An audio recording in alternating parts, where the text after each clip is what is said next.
Officials are warning Ukraine's capital city of Kyiv could fall within days. For reaction to all of this, we welcome Texas Congressman and retired Navy Rear Admiral Ronny Jackson, along with former White House Director of Global Engagement Brett Bruen.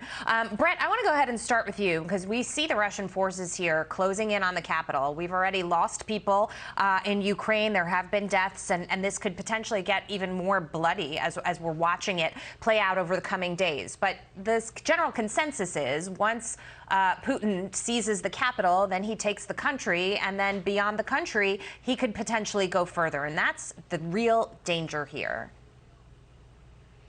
It is the real danger, and I have to say, I'm not sure we are ready. We've been too slow in getting those defenses stood up. We've been lacking in imagination to account for where Putin might go, how far he might go. So I think it is essential that we not only shore up Ukrainian defenses, but that we're looking at those NATO allies in the Baltics as well as Romania and Poland to ensure that we are ready, that they are ready for whatever comes next.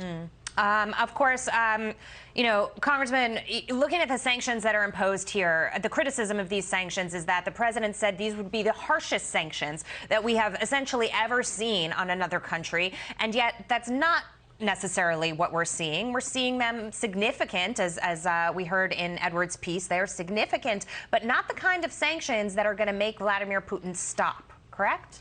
That's absolutely right. I mean, we could be doing so much more right now. Apparently, the Biden administration just agreed to sanction Putin himself, and that was only because the European allies wanted to do that. Other European countries wanted to do that. Apparently, there was pushback from John Kerry initially because it was going to interfere with a couple of his pet projects, which were climate change and the JCPOA, which he feels like he needs Russia to help with.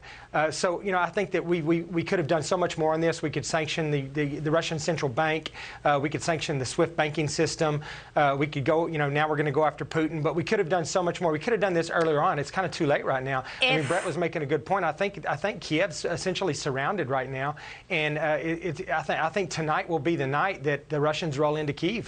I think you're right. And I also would add on the note of sanctions that if President Biden were in a stronger energy position here at home, had he not made any of these policy changes that he has made, he would be able to actually sanction the oil companies in Russia directly and say, we're not buying any of your oil, but we don't have other sources for it. So I just want to, you know, make that point clear to what you're saying, and also transition to this, because you're making the point that Kyiv could fall potentially tonight. And we had reports out of Kyiv today, and we had a parliament member updating us on the status. And I just want people to listen to this so they can understand what the tenor is on the ground.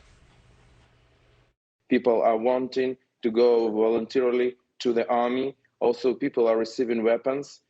Just in Kyiv, just in one day, almost 20,000 automatic rifles were given to those who are ready to defend their houses and our capital. It's just one city. So we have a very high moral. We will fight, and we believe in our victory, especially if our partners will help us. And Brett, of course, the morale is high. We knew that the natives on the ground want to fight. They don't want Russian forces coming in and taking the capital. At the same time, you've seen, as the invasion has intensified, if you will, people fleeing, trying to get out of the capital, trying to get out of the country, going down underground into the bomb shelters, and essentially preparing for the worst is what it looks like.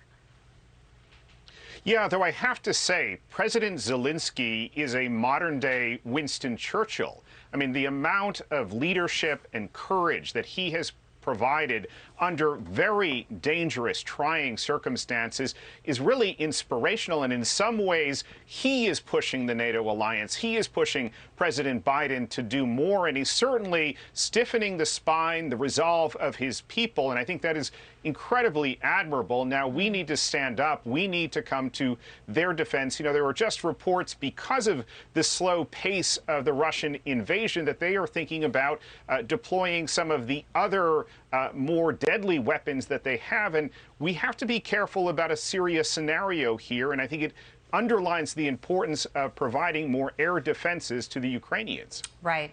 Resources. We've said at this moment we're not going to put boots on the ground, but we could give them resources, help them defend themselves better. Congressman, I want to ask you about some of these reports that have come out today with respect to how Putin's acting here, people's interactions with him on the ground there, essentially saying that he's not the same leader that he was, even recent time ago, that his actions, his aggression, it almost seems like he's suffering from some sort of illness or just that he's not himself. Do you give any credence to those reports, or do you think that this is a Vladimir Putin who was very strategic, watched this situation unfold, watched, essentially change of regime here in the United States and said, now is the time to pounce? 100%. I think that he's taken advantage of a really weak situation in the United States right now.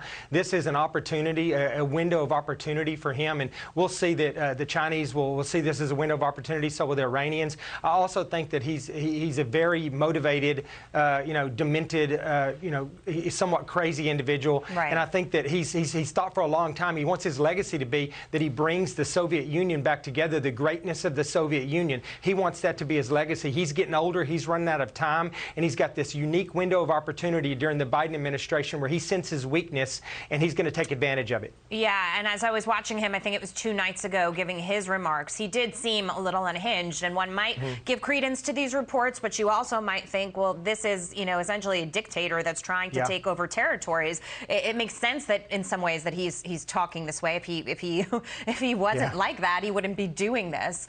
Final point here, Brett, to you. Fox News poll essentially says that 56% of Americans say that President Biden has not been tough enough with respect to what Russia is doing here, how Putin's been acting. And we're looking at midterms and a lot of different scenarios that could play out here. But this is just another nail in the proverbial coffin, it seems. No, this is a serious issue for not only President Biden, but Democrats. We have to look as a party at how we ensure that in this, the most dangerous hour for democracy around the world, we stood up and defended it with everything that we have. And this, quite frankly, is a legacy-defining moment. Obviously, there were challenges in Afghanistan, and they need to be corrected here. Okay. Congressman Brett Bruen, wonderful to see you both tonight. Appreciate your insight. Thank you. Thank you. Okay. Thank you.